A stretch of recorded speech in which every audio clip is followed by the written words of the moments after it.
Algunos asesinatos empiezan con un disparo. Otros, con un sonido. Ese sonido quedó registrado a las 20:35. No era tembloroso. No gritaba. Pero tenía prisa. Mi esposo fue baleado. Por favor. Años después, cuando tuve este expediente en mis manos, lo primero que hice fue escuchar esa llamada al 911. Porque la experiencia me ha enseñado algo muy claro. Las personas pueden elegir sus palabras cuando mienten, pero no pueden elegir su voz. Aquella noche llovía en Cleveland. El asfalto mojado partía en dos la luz de las farolas. Y frente a una casa, un hombre yacía en medio de la sangre. Su nombre era William Walker, teniente de bomberos. Un hombre que había pasado su vida salvando a otros. Quien lo encontró fue su esposa. La operadora del 911 hizo la misma pregunta una y otra vez. ¿Quién le disparó? La respuesta nunca fue clara. No lo sé. Había un hombre. Huyó hacia atrás. Hay respuestas que son más seguras que la propia pregunta. Cuando la policía llegó a la casa de Lamson Road, la escena estaba en silencio. El sonido del disparo ya había abandonado la calle. Pero las huellas que dejó gritaban. 3 balas. Zona del pecho. A corta distancia. Walker aún respiraba. Pero ese aliento parecía prestado. Llegó la ambulancia. El teniente fue colocado en la camilla. Su esposa se sentó a su lado.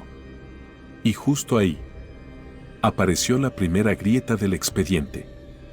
Ella no tenía ni una sola mancha de sangre. Ese detalle quedó registrado como una pequeña nota en los informes. Pero para mí, nunca fue pequeño. Porque si tienes delante a alguien cubierto de sangre y no lo has tocado, eso no es falta de reflejo. Es una decisión.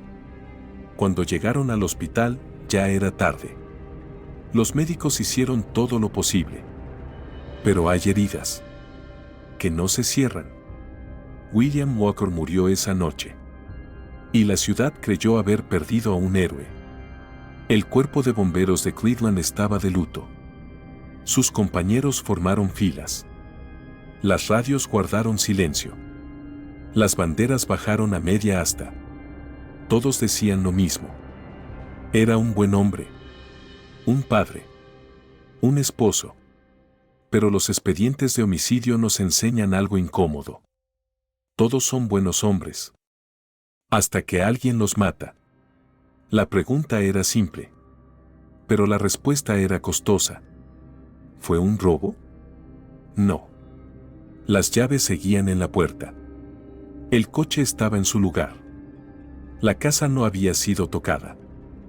Un oficial revisó el patio trasero. No había nadie.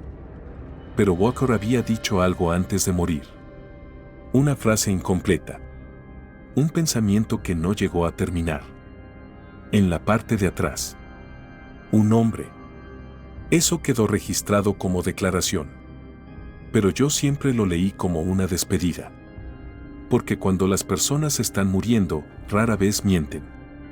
Pero tampoco siempre pueden decir toda la verdad. Esa noche se recogieron las pruebas. Se contaron los casquillos. Se fotografiaron los impactos en las paredes. Y todos miraron en la misma dirección. Afuera. Un hombre desconocido. Una silueta huyendo. Una calle oscura. Pero cuando yo miré ese expediente, pensé esto. Si el autor realmente había huido, ¿por qué el interior de la casa estaba tan silencioso? Porque a veces el peligro no viene de afuera. A veces te llama desde dentro. En ese momento nadie era culpable en este caso. Pero alguien ya había empezado a interpretar su papel. Y créeme, los papeles más peligrosos son los que se interpretan mientras se pide ayuda. La sospecha casi nunca toca la puerta. Entra junto con todos los demás. Cuando la policía de Cleveland rodeó la casa esa noche, las preguntas ya estaban formadas. Pero las respuestas estaban dispersas. La mujer hablaba. Pero lo que contaba no era una historia, eran vacíos. Decía que había un hombre. No recordaba su rostro. No sabía qué llevaba puesto. No vio hacia dónde huyó. En cambio, recordaba los horarios minuto a minuto. Para un detective con experiencia, eso no es coincidencia. Había casquillos frente a la casa. Pero dentro no había caos. No había objetos tirados. No había puertas forzadas ni cerraduras rotas. Como si alguien hubiera llegado, hecho lo que vino a hacer, y se hubiera ido. Además, William Walker estaba armado. Eso lo sabían todos. Pero no tuvo ni siquiera tiempo de sacar su arma. Eso solo puede significar dos cosas.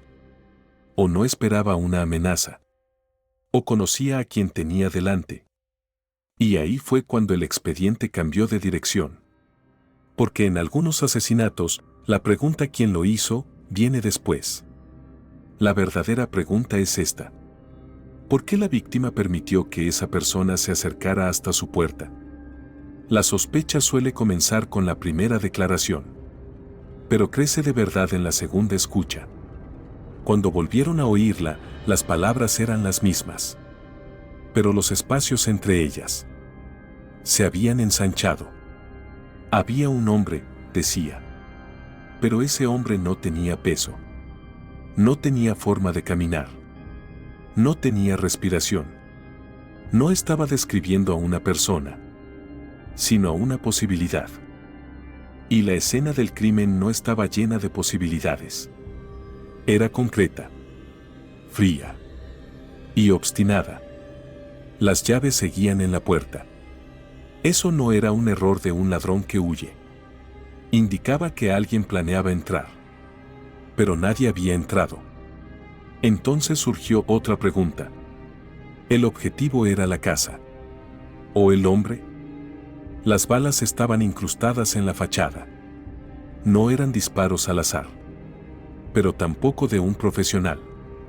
Podía ser obra de un sicario. O también de alguien que actuó con prisa. El primer sospechoso fue el más cercano. Un vecino.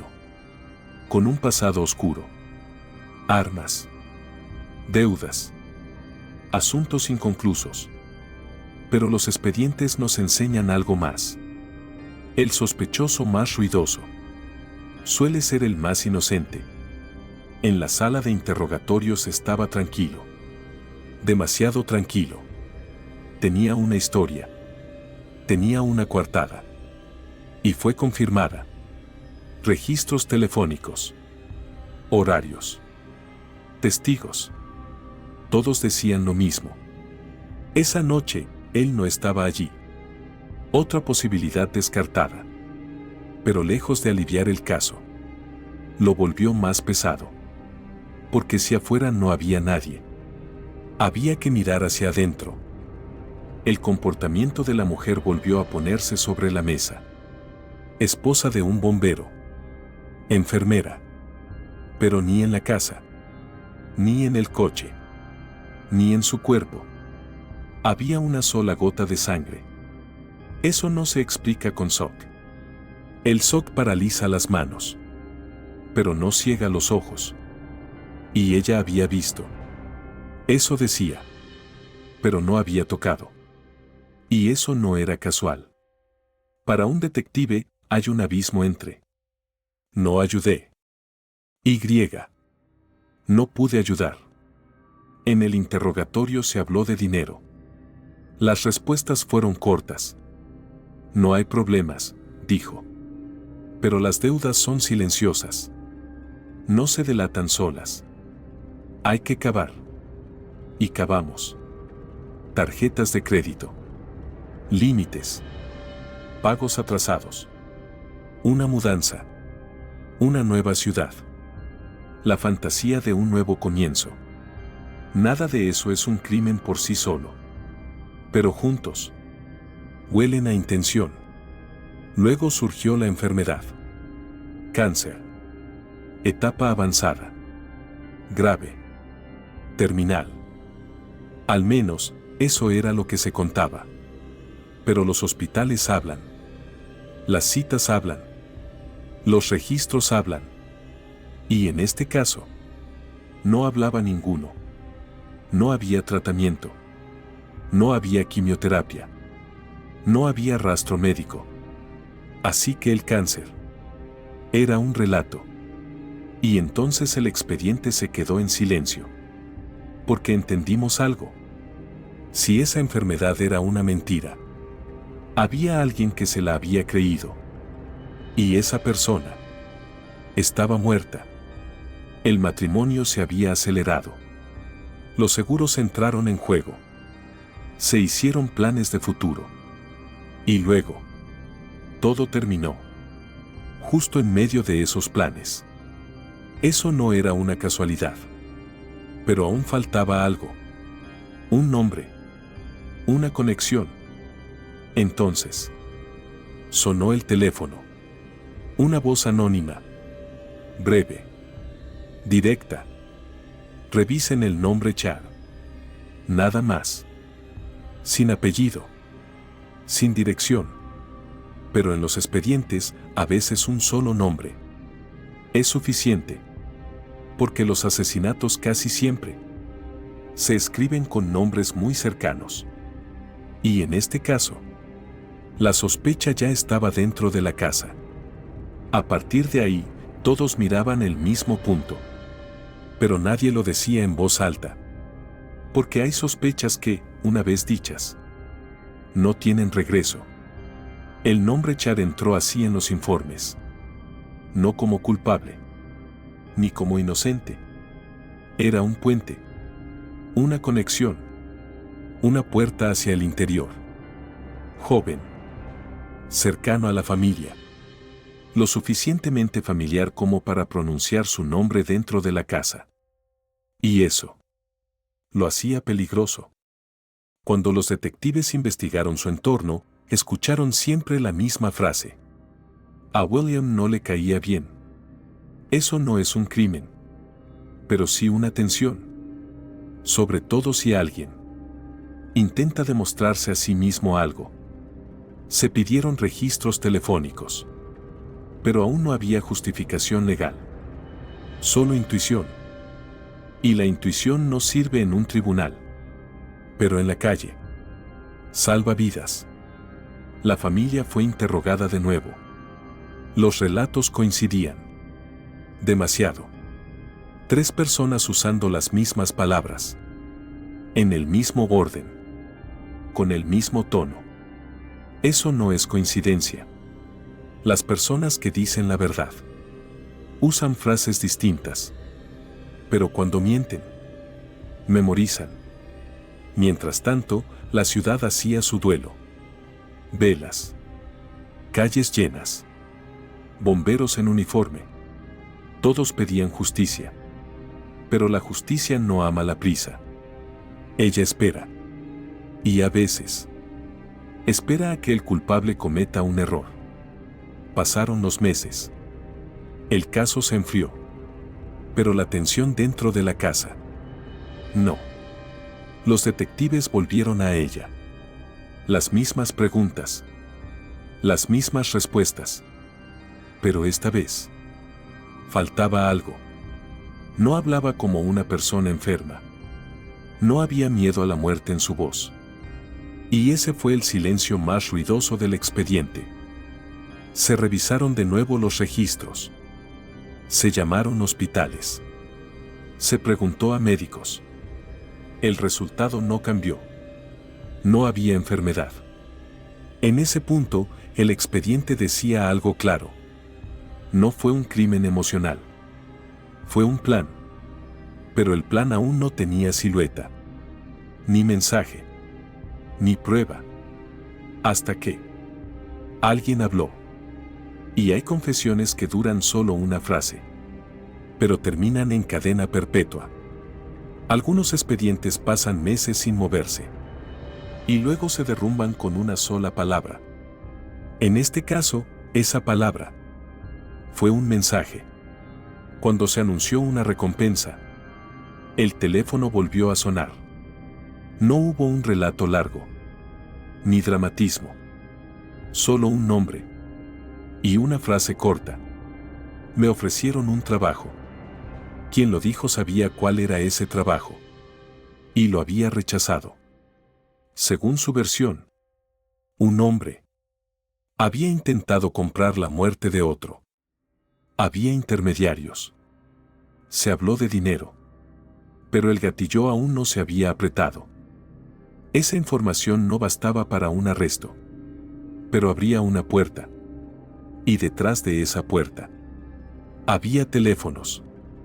Ahora sí había causa legal. Se pidieron registros. Se trazaron líneas. Se estudiaron señales. Horas, minutos. Dibujados sobre mapas. Y volvimos a esa noche. Había un movimiento de oeste a este. Demasiado claro para ser casualidad. 2 teléfonos. Al mismo tiempo. En la misma dirección. Justo hacia la hora del crimen. Y entonces. El mensaje. 20:30. Corto. Frío. Irreversible. We got a body. Cuando lees eso, el expediente deja de ser un expediente. Es una confesión. En papel. Ahora venían las personas. El primero en entrar fue quien envió ese mensaje. En la sala de interrogatorios parecía tranquilo, porque aún creía que su historia funcionaba.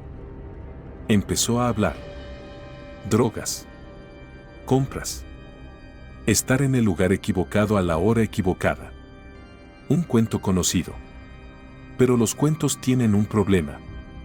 Cuando pides detalles, se deshacen. Los detectives le mostraron el mapa. Donde estuvo su teléfono esa noche. Cuánto tiempo permaneció allí. Con quién habló. Y justo en ese momento, la historia cambió. Ya no estaba solo. Había otra persona con él. Otro nombre en el coche. Pero aún no había arma. Aún no había asesinato. Yo no sabía, decía. No escuché nada. No hubo disparos. Pero el mensaje seguía sobre la mesa. Y los mensajes no mienten. Días después, sonó otro teléfono. Esta vez era una madre. Mi hijo quiere hablar. Eso no es común en las investigaciones. Pero cuando sucede, el caso avanza rápido. En el segundo interrogatorio, el tono era distinto. Ya no estaba solo. Quería compartir el peso. Y lo hizo. Contó el plan. El dinero. La propuesta. Y por primera vez, ese nombre se dijo en voz alta. La mujer. La idea había surgido una noche en un coche. Se habló de dinero. Se presentó como una salida. No tengo otra opción. Me va a matar. Pero ninguna de esas frases aparecía en los registros.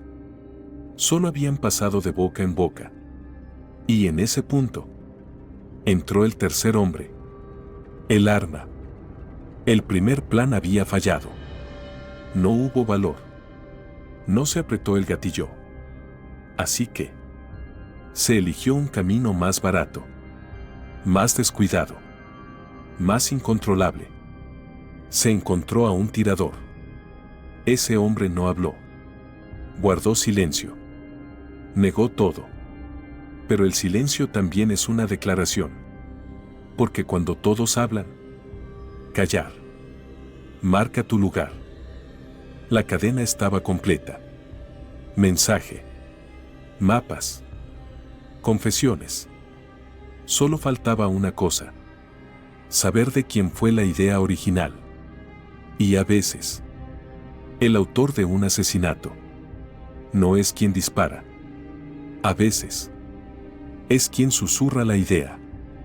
Cuando la cadena se cerró, Aún había una silla vacía en la sala. Todos habían hablado. Todos habían señalado a otro. Pero el nombre en el centro del expediente no estaba allí. Eso no es extraño. En los grandes planes, el autor intelectual suele quedar para el final. Porque lo mejor escondido es la intención. Cuando los detectives volvieron a buscarla, el teléfono estaba apagado.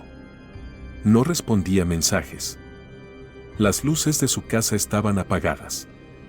Y eso no es el reflejo de una persona inocente. Se habló con su entorno. Amigos, conocidos, cómplices silenciosos. Un nombre apareció una y otra vez.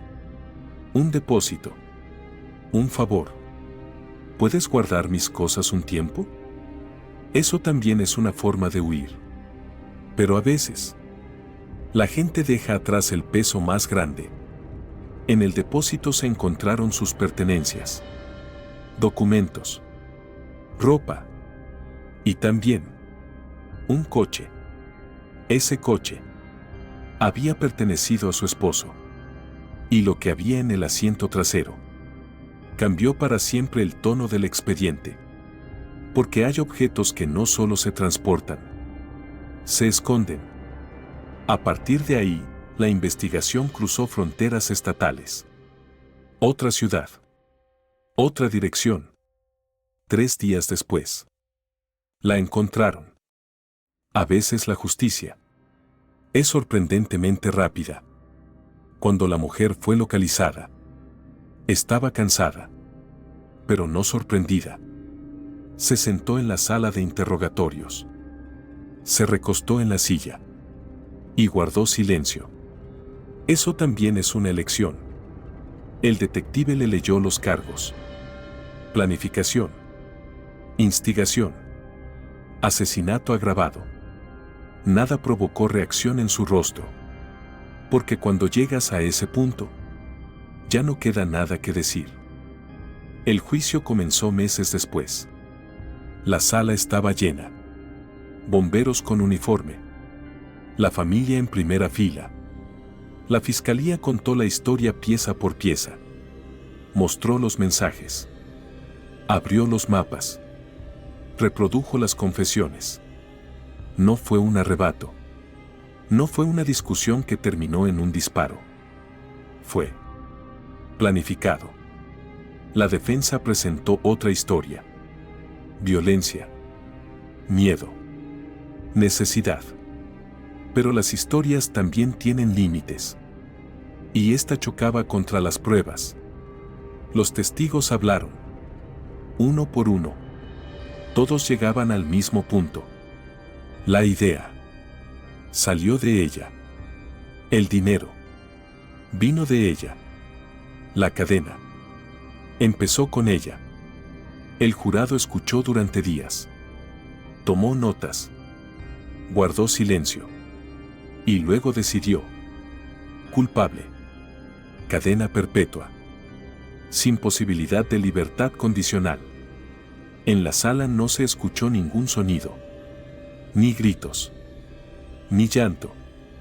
Porque algunas decisiones solo formalizan una verdad que todos ya conocían. Los otros acusados recibieron penas menores. Ese fue el precio de hablar. Pero en este expediente, la condena más pesada llevaba un solo nombre. Porque los asesinatos no siempre tienen que ver con quien dispara. A veces, solo con quien dice la idea en voz alta. Al cerrar este caso, siempre me hago la misma pregunta. Si esa idea no se hubiera pronunciado, ¿se habría disparado un arma? Nunca lo sabremos. Pero sí sé esto. Hay frases que, en el momento en que se dicen, empiezan a caminar hacia la muerte de alguien. Y hay personas que pueden cavar una tumba sin ensuciarse jamás las manos. Eso fue lo que ocurrió aquí. Soy el detective Álvarez. Y esta no fue la historia de cómo murió un hombre, sino de cómo una idea mata Cuando se leyó el veredicto, nadie se sorprendió. Porque este juicio ya se había resuelto en la mente de todos. Lo que el jurado tuvo delante no fueron solo pruebas. Fue un patrón. Mentiras. Tiempos. Emociones ausentes. Juntas, todas llevaban al mismo lugar. En su alegato final, el fiscal dijo: este no es un momento de asesinato. Es un proceso de asesinato. Y tenía razón. Porque William Walker no murió esa noche. Murió meses antes. En una frase dicha dentro de un coche. El jurado entendió esa idea. Y cuando se entiende, no hay duda. Tras el veredicto, la mujer no bajó la cabeza. No cerró los ojos. No miró alrededor. Simplemente esperó. Un gesto conocido. Porque hay personas que creen que el control les pertenece hasta el último segundo. Pero la justicia no se ocupa del control, solo del tiempo. Este caso duró 4 años. 4 años de espera para una ciudad, para una familia, para un cuerpo entero de bomberos. Y finalmente, la espera terminó. Al salir del tribunal, los bomberos guardaron silencio. No era un silencio de victoria. Era el silencio de: ya terminó. Porque algunos casos se cierran, pero dejan huellas. Este también. Un hombre murió. Una mujer fue a prisión. Y lo que quedó fue una verdad simple. Un asesinato no siempre se comete con un arma. A veces, basta con una frase dicha en voz alta.